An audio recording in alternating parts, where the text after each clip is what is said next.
वास्तव में राजनीतिक लोगों में से जिनकी अपनी एक पहचान है, जिनका एक ऐसा जीवन जो हमेशा ईमानदारी और अच्छे व्यवहार, सादगी, सात्विक विचारों के लिए जो जाने जाते हैं, उनके घर जो ये कार्रवाई हुई, ईडी कार्रवाई हुई, इसकी हमने उसी दिन निंदा करी थी। और ये जो निंदा की है, ये कोई हमने राजनीतिक वजह से नहीं कि इसके कारण है क्यों हम ईडी की किस कार्रवाई की निंदा करें। 2-3 कारण हैं। पहला कारण तो चौई साहब का और इस परिवार की जो ईमानदारी की छवि है, आज इनकी ईमानदारी पे तो एक उंगली भी नहीं कोई उठा सकता। इनके व्यवहार पर, इस परिवार के आचरण पर पूरा फरीदाबाद गवाही दे सकता है। दूसरा, जो ईडी का खुद का व्यवहार है पिछले 12 साल से, आज देश में ईडी और केंद्रीय जांच एजेंसियों पे देश की जनता का विश्वास नहीं रहा, क्योंकि ये केंद्रीय जांच एजेंसियां केवल और केवल सत्तारूढ़ दल के कहीं ना कहीं दबाव में केवल विपक्षी नेताओं को अपने निशाने पर रखती। 12 वर्ष में जितने केस बने, 1064 कुल मिलाकर मुकदमे बने राजनेताओं पे, जिसमें से 1040 विपक्षी और बाकी भी जो हैं वो कोई, उनमें से एक भी सत्तारूढ़ दल का नहीं। तो एक भी किसी बीजेपी के नेता पर कोई एक इतना भी कोई मुकदमा, कोई जांच नहीं। और सत्तारूढ़ दल में जो शामिल हो जाए, कोई विपक्ष का नेता, आपको याद होगा अजीत पवार पे कार्रवाई हुई थी, वो शामिल हो गए, वो केस रफा दफा। मुकुल रॉय पे कार्रवाई हुई थी, वो शामिल हो गए, केस रफा दफा। अशोक चौहान पे कार्रवाई हुई थी, वो शामिल हो गए, केस रफा दफा। नारायण राणा पे कार्रवाई हुई थी, वो शामिल हो गए, केस रफा दफा। हरियाणा के अंदर आदमपुर से एक पूर्व विधायक पे कार्रवाई हुई थी, वो शामिल हो गए थे राज्यसभा इलेक्शन में, वो कार्रवाई का पता नहीं।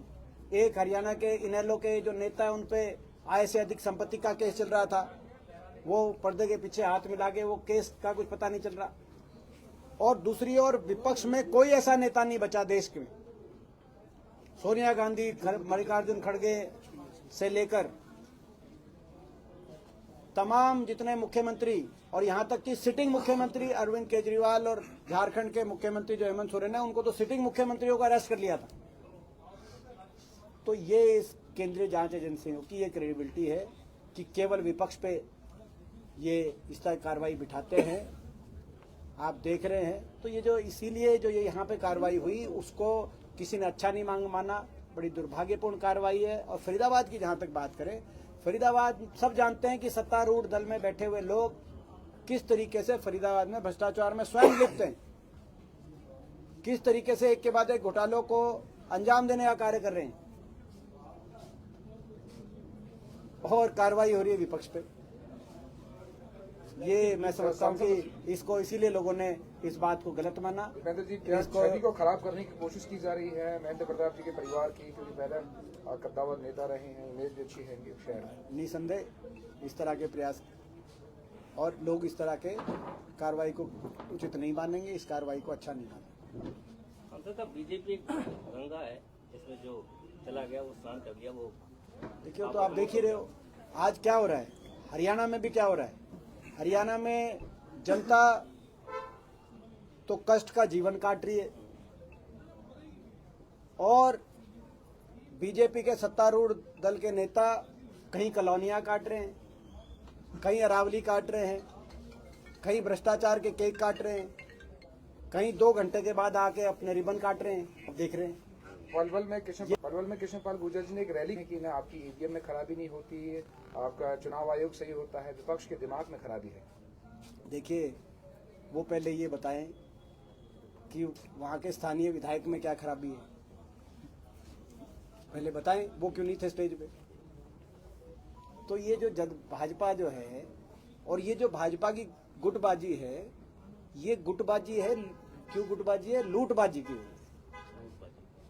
क्योंकि कौन कहां से ज्यादा लूटे, कौन किस महकमे के माध्यम से लूटे, कौन किस इलाके के माध्यम से लूटे। ये लूट का जो मामला है, भ्रष्टाचार का जो मामला है, उसमें आपस में भिड़ंत है। ये भाजपा की गुटबाजी नहीं, ये लूटबाजी है।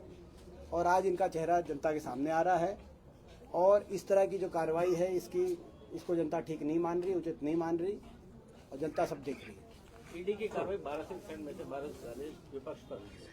बिल्कुल। तो ऐसा तो नहीं है पक्ष जो बीजेपी पार्टी है उनको पैसे ना हो। देखिए वो तो आपने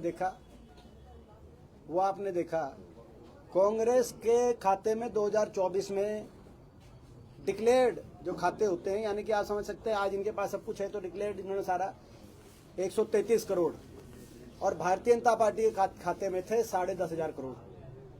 ये तो डिक्लेयर्ड थे, मगर जो कैश है वो तो भाई वो आप और हमको क्या पता, आपको और हमको क्या पता।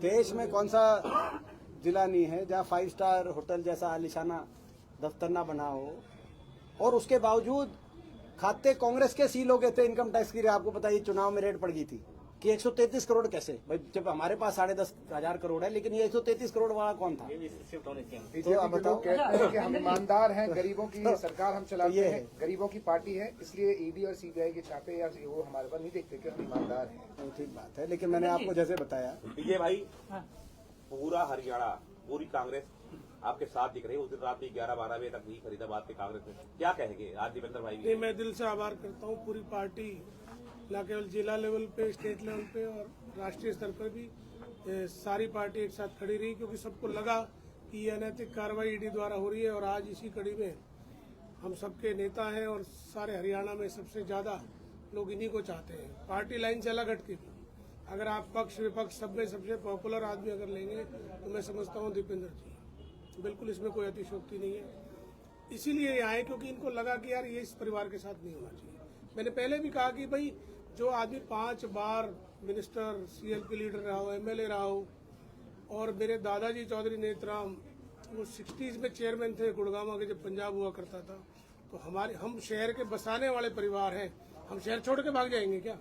आप हमें नोटिस दे दीजिए, हम नोटिस में कॉपरेट ना करें तब ये कार्य होना चाहिए। तो इसलिए ये दुर्भाग्यपूर्ण। ये ठीक कह रहे, जैसे मैंने कहा ना ईडी की कार्रवाई गलत है, जो राजनीतिक बयान नहीं। उसमें एक कारण ये भी है जो मेरे से छूट गया था कि ईडी की एक प्रक्रिया होती है, केंद्रीय जांच, सीबीआई, ईडी या पुलिस इन्वेस्टिगेशन, कोई भी इन्वेस्टिगेशन एजेंसी है, चाहे वो स्टेट लेवल पे, सेंट्रल लेवल पे इन्वेस्टिगेशन एजेंसी, उसकी एक प्रक्रिया होती है।